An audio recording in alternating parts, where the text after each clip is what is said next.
buenas noches, bienvenidos a TV Perú 1. Los saluda Josefina Townsend. Hoy nos acompaña Farid Cajat. Farid, ¿qué tal? ¿Cómo estás? Buenas noches. Comenzamos en Estados Unidos. Este martes fue un día duro para miles de los llamados Dreamers, los jóvenes inmigrantes que llegaron sin papeles a los Estados Unidos cuando eran menores de edad. El régimen de Donald Trump decidió derogar el programa que impedía su deportación. Este fue el anuncio del secretario de Justicia, Jeff Sessions, esta mañana.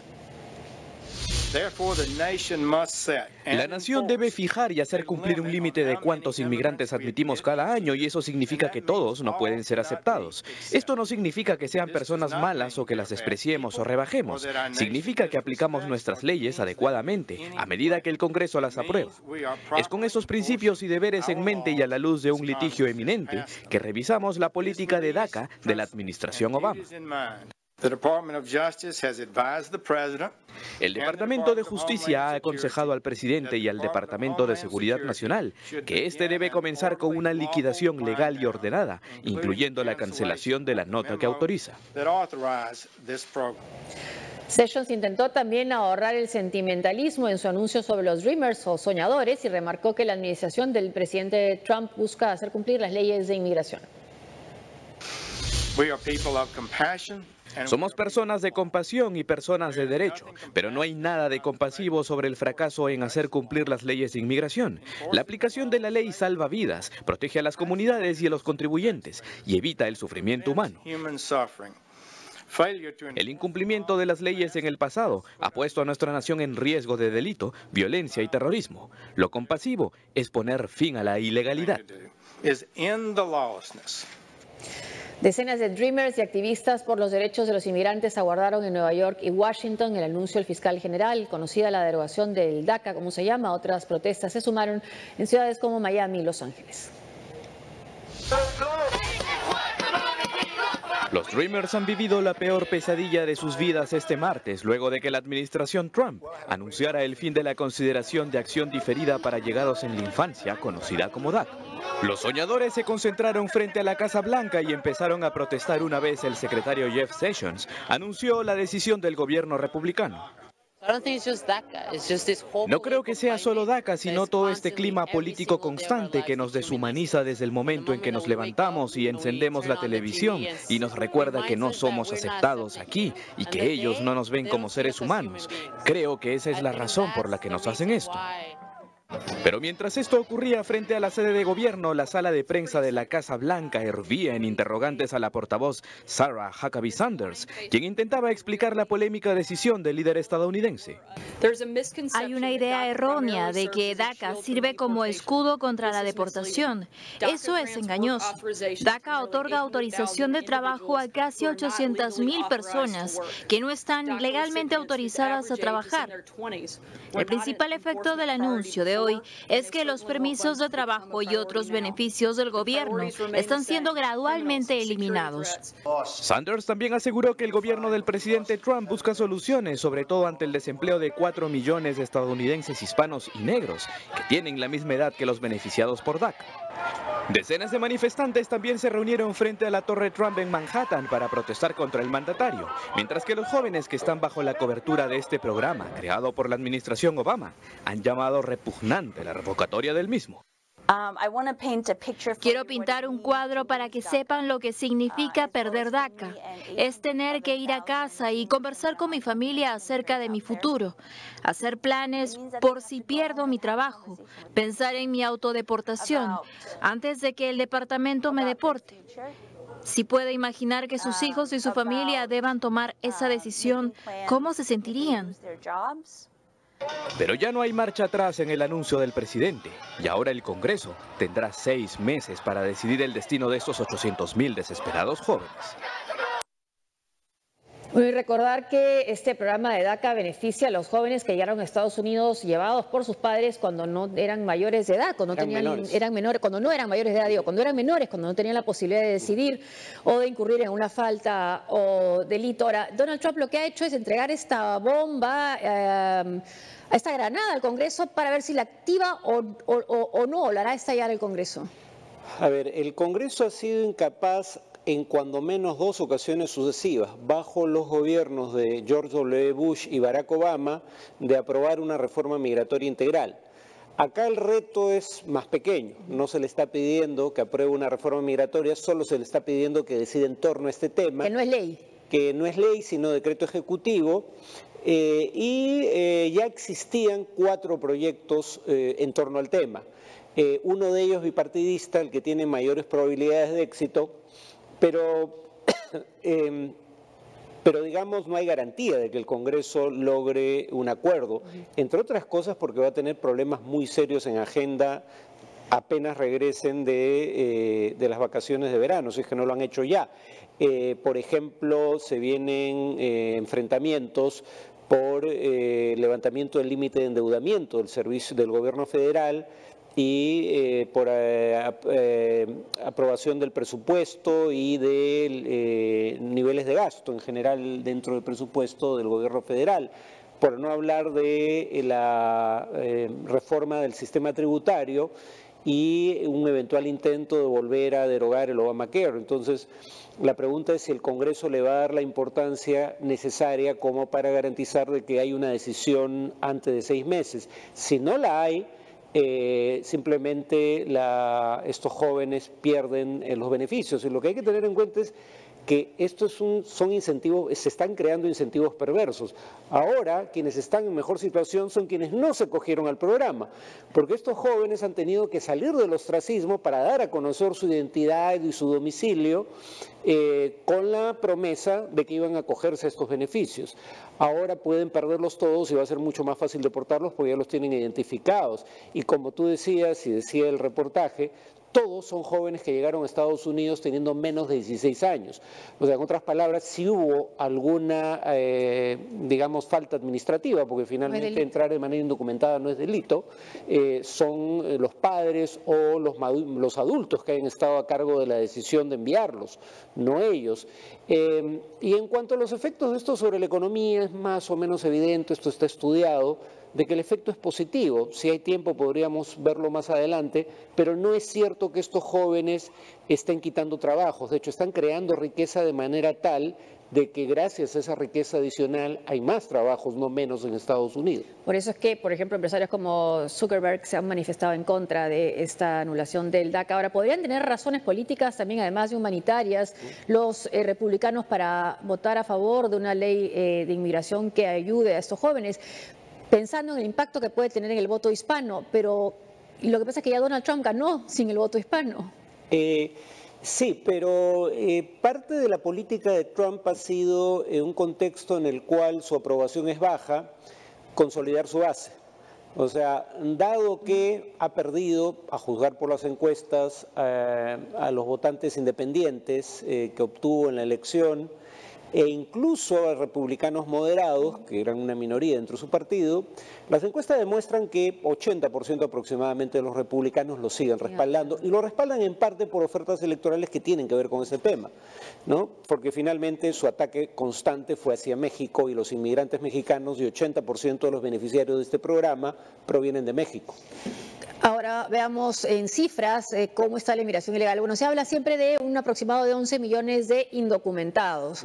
Que los estados con más inmigrantes son California, Texas, países de origen México, Guatemala. Tenemos el siguiente cuadro para ver hasta los dreamers o los soñadores en cifras.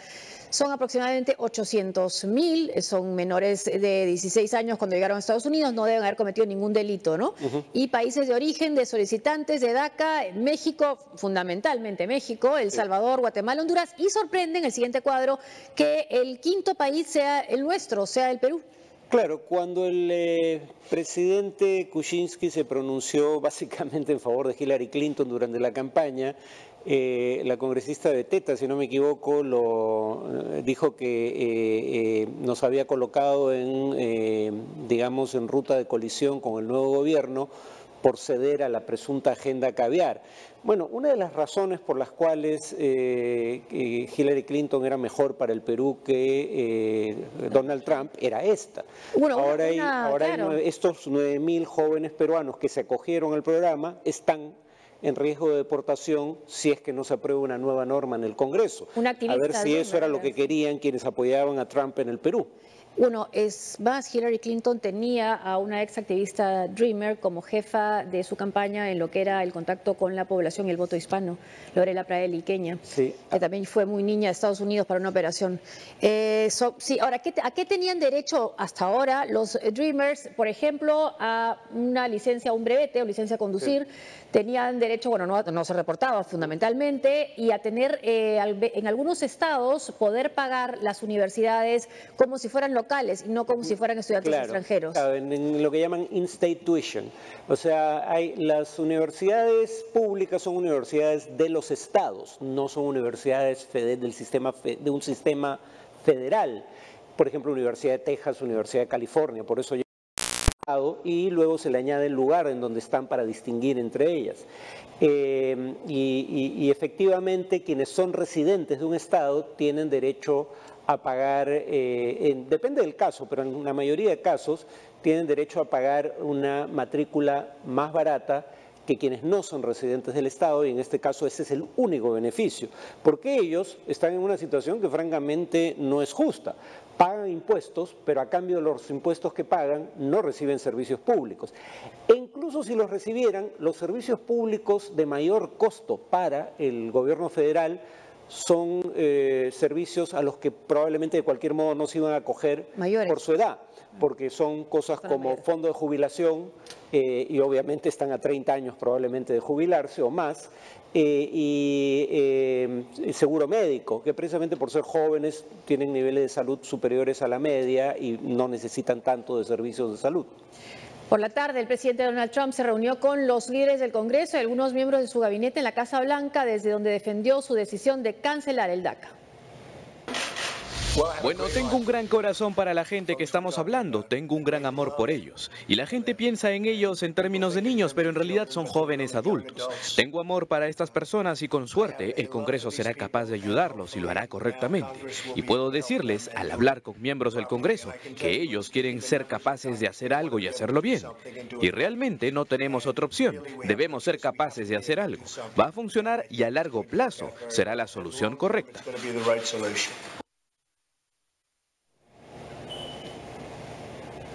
Y bueno, recordar que Barack Obama, al recibir en la transmisión de mando a Donald Trump en su oficina, lo que dijo es que le recomendó que dejara DACA, ¿no? Y esto es lo que ha dicho ahora el expresidente Obama. Se trata de jóvenes que crecieron en Estados Unidos, niños que estudian en nuestras escuelas, jóvenes adultos que están iniciando carreras, patriotas que prometen lealtad a nuestra bandera. Estos Dreamers son estadounidenses, norteamericanos, en sus corazones, en sus mentes, en todos los sentidos, excepto en uno, en el papel. Y continúa Barack Obama: mi administración actuó para levantar la sombra de la deportación de estos jóvenes para que pudieran continuar y contribuir a nuestras comunidades y nuestro país. Incluso hubo Dreamers que se enfrentaron a Barack Obama reclamándole por la cantidad de deportaciones que hizo durante su gobierno, ¿no? Claro, lo que Obama decía: mientras el Congreso no haga nada al respecto, yo tengo que aplicar la ley y la ley me obliga a actuar de esa manera. Finalmente actuó por decreto ejecutivo en la etapa, bueno, no en la etapa final de su gobierno, pero digamos relativamente tarde, hacia el fin, después de la primera gestión. Y ese es el argumento que usa Donald Trump para, digamos, terminar con DACA, ¿no? Que no pasó por los canales legislativos. Sí, pero no está claro que eso fuera necesario. Dicho sea de paso, esto es importante porque acabamos de referirnos a estos 9.066 jóvenes como ciudadanos peruanos. Y si bien eso formalmente es cierto, algunos de ellos pueden haber llegado a los 2, 3 años, no conocen otro país que los Estados Unidos, y no hablan español. Y no pueden salir de Estados Unidos porque no tienen los papeles. Exacto. Tampoco. Difícil. El embajador de Estados Unidos en nuestro país, Brian Nichols, aseguró que la eliminación del DACA permitirá una transición ordenada hacia una normativa que debe ser aprobada por el Congreso estadounidense. Aseguró que las deportaciones no serán inmediatas, ya que el Parlamento tiene un plazo de 6 meses para emitir una nueva legislación. El presidente está apostando por una transición ordenada. Lo que hemos tenido es un sistema solo por decreto ejecutivo y no por legislación en los Estados Unidos. El presidente y el Departamento de Homeland Security ha solicitado que el Congreso de los Estados Unidos tome cartas en el asunto y que avancen con un sistema más organizado, más formal, y hay un periodo de transición de 6 meses para para efectuar eso. La gente que está bajo el programa, eso no cambia de inmediato. Es que no están aceptando gente nueva en el programa. Pero tenemos que ver el proceso legislativo funcionar como debiera. Cambiamos de tema. Tras su participación en la cumbre de los BRICS, Brasil, Rusia, India, China y Sudáfrica, el presidente de Rusia, Vladimir Putin, advirtió de los peligros que puede correr el mundo si es que se imponen sanciones más severas a Corea del Norte. Rusia condena estos ejercicios por parte de Corea del Norte. Creemos que son provocativos. ¿Realmente piensan que debido a la imposición de algunas sanciones, Corea del Norte abandonará su curso hacia el desarrollo de armas de destrucción masiva? El uso de todo tipo de sanciones, en este caso en particular, es inútil e ineficiente. Bajo estas circunstancias, la liquidación de la historia militar no nos traerá ningún bien. Todo esto puede conducir a una catástrofe global en el planeta y un enorme número de víctimas humanas. No hay otro camino, aparte de uno diplomático y pacífico, para resolver el problema nuclear norcoreano. Ahora, cuando Vladimir Putin dice que son inútiles las sanciones, probablemente esté hablando por sí mismo también, por su propio caso. Lo dijo explícitamente en esa misma conferencia de prensa. O sea, ustedes nos sancionan y ahora quieren que los ayudemos no vetando una resolución en el Consejo de Seguridad para que sancionen a otro país. Implicando que podrían cooperar en esa materia si Estados Unidos a su vez tuviese una actitud distinta en su relación bilateral con Rusia. Ahora, hay cosas que son ciertas en la posición de China y Rusia, en mi opinión, y hay otras que son más cuestionables. Por ejemplo, yo creo que cualquier persona sensata desea una solución negociada a este problema, ¿no? Nadie desea una guerra de proporciones dantescas, no solo en la península coreana, sino que podría implicar a China, Japón e incluso territorios estadounidenses como Guam. Sin embargo, acá el tema es el siguiente. Tal vez no se equivoque Putin cuando dice las sanciones no van a lograr ese propósito. El punto es que si precisamente la alternativa a una negociación es una guerra y las sanciones tienen cuando menos una mínima probabilidad de éxito, pues habría una obligación moral, casi podría decirse, en aprobarlas y probar con las sanciones para obligar a Corea del Norte a llegar a la mesa de negociaciones, ¿no? Y en segundo lugar, yo creo que tiene razón cuando dice que Corea del Norte, por razones de seguridad, no va a renunciar a su programa de armas nucleares y que el régimen, cuando menos, preferiría comer pasto. Bueno, es que el régimen no va a comer pasto. No. Si algo no le falta es peso, ¿no? Quienes comerían pasto son sus ciudadanos y tal vez ellos no querrían estar en esa disyuntiva, pero claro, nadie les consultó. Pero va a exponer a su gente a que coma pasto. Claro, con tal de mantener las armas nucleares, dado los antecedentes, porque lo dijimos en este programa, Estados Unidos destruyó completamente Pyongyang en la guerra de Corea y eso es algo que los coreanos recuerdan al margen de si simpatizan o no con el régimen comunista. El tema, sin embargo, es que, digamos, el problema con Corea no son las armas nucleares, pues las tiene desde el año 2006. Esta crisis no es producto de algo que ocurrió en el 2006, es producto del hecho de que Corea del Norte está intentando miniaturizar esas armas nucleares y ya ha demostrado que tiene misiles balísticos de alcance intercontinental que pueden llegar hacia Estados Unidos. Estados Unidos está protestando porque ahora Corea del Norte lo puede o está en vías de poder atacarlo con armas nucleares, no porque las tenga dentro de su territorio y las puede usar en el teatro regional. Y porque tiene la bomba H, que no todos los países nucleares efectivamente tienen este tipo de bomba. Vamos entonces ahora a una pausa y al regresar.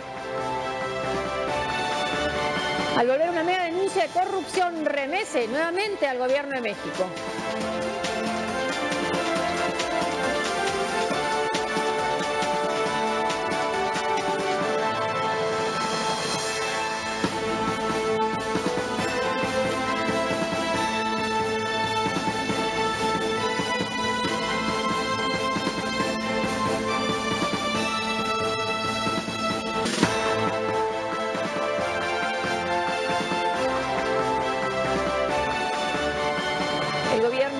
Peña Nieto vuelve a estar en el ojo de la tormenta por una denuncia de presunta corrupción. Según un reportaje del portal web Animal Político y la ONG Mexicanos contra la Corrupción, 192 millones de dólares de los fondos públicos fueron desviados a empresas fantasma. Con el nuevo Sistema Nacional Anticorrupción trabajaremos para erradicar los abusos de quienes no cumplen con la ley. Con la presentación del Sistema Nacional contra la Corrupción en junio de 2016, el presidente de México, Enrique Peña Nieto, aseguraba que estaba comprometido en esta lucha. Sin embargo, una nueva denuncia pone bajo sospecha a su administración. Según el reportaje elaborado por el portal web Animal Político, en alianza con la ONG Mexicanos contra la Corrupción y la Impunidad, el gobierno habría desviado fondos públicos por 192 millones de dólares durante los años 2013 y 2014. Tiene las características de fraude. Lo que sí es claro es que es una desviación de recursos. Es el modus operandi. Ni siquiera se prestaron los servicios o no se entregaron los bienes. Hay tal premura, desaseo en la forma como se manejaron algunos de los contratos. 11 instituciones públicas, entre ellas la petrolera Pemex y el Banco Nacional de Obras y Servicios Públicos, forman parte del esquema de corrupción, además de 8 universidades nacionales. La ley de adquisiciones exonera de concursos públicos a las universidades. Las 11 entidades firmaban convenios que facilitaban que las casas de estudios subcontraten con empresas que no contaban con domicilio fiscal. En total, se celebraron 73 convenios y se subcontrataron 128 compañías sin registro público. Híjole, es que esa empresa ya no existe. Estaba esa empresa. Ya se fueron. Estaba aquí, ya no está. Ya no está aquí esa razón social. Dice que sí estuvieron aquí, pero ya no, la empresa ya no se encuentra.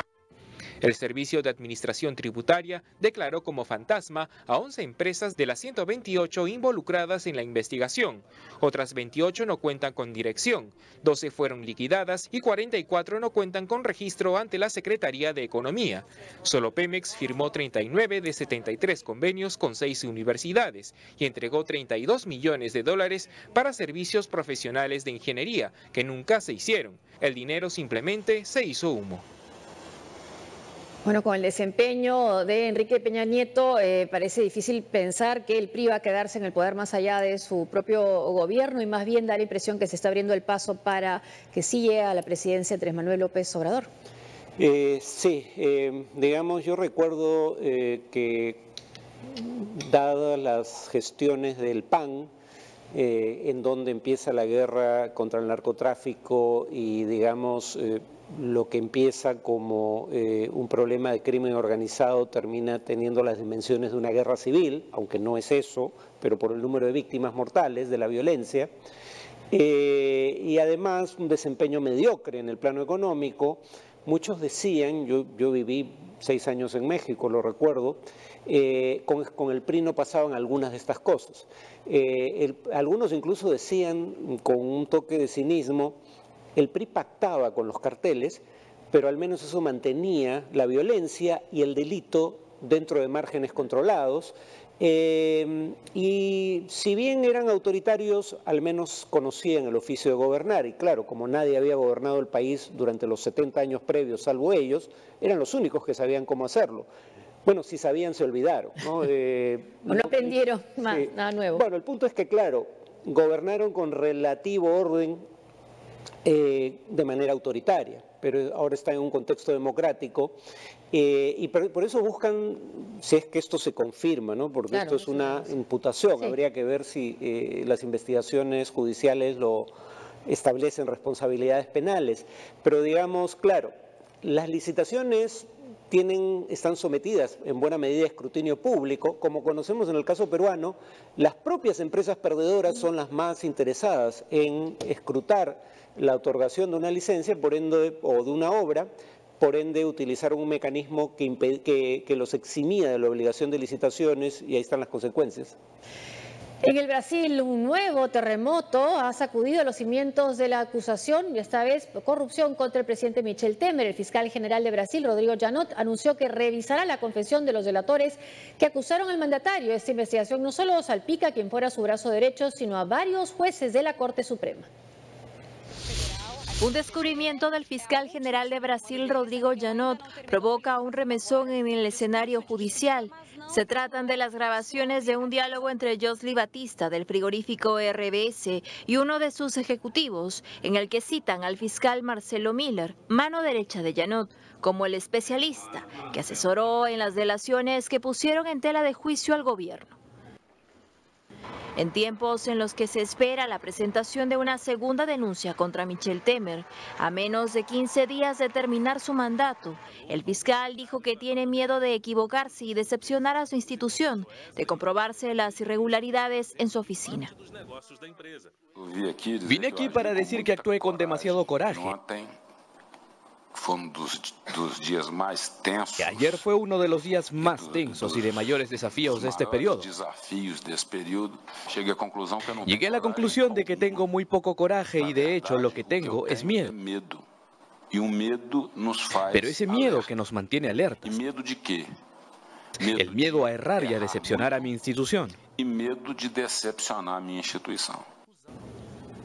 Janot aclaró que de comprobarse cualquier ilícito en el acuerdo de colaboración premiada de Batista, esta quedará sin efecto. Las acusaciones contra Temer podrían volver a foja cero. En ese contexto, la Policía Federal hizo un importante descubrimiento en la ciudad de Salvador, capital del estado de Bahía. Maletas y cajas repletas de dinero fueron halladas en uno de los inmuebles del exministro Yedel Vieira Lima, antiguo y cercano colaborador presidencial, quien hoy cumple prisión domiciliaria mientras es investigado por corrupción. El dinero fue transportado a un banco donde serán contabilizados y depositados en una cuenta judicial. En julio pasado, el también miembro del partido de Temer fue arrestado por presunta tentativa de obstrucción a la justicia en una investigación sobre desvío de fondos públicos. Bueno, escuchamos al fiscal general de Brasil, un fiscal muy preocupado por no poder hacer justicia. Veremos ese tema mañana. Muchas gracias por acompañarnos. Hasta el miércoles, hasta mañana. Gracias, Farid. Buenas noches.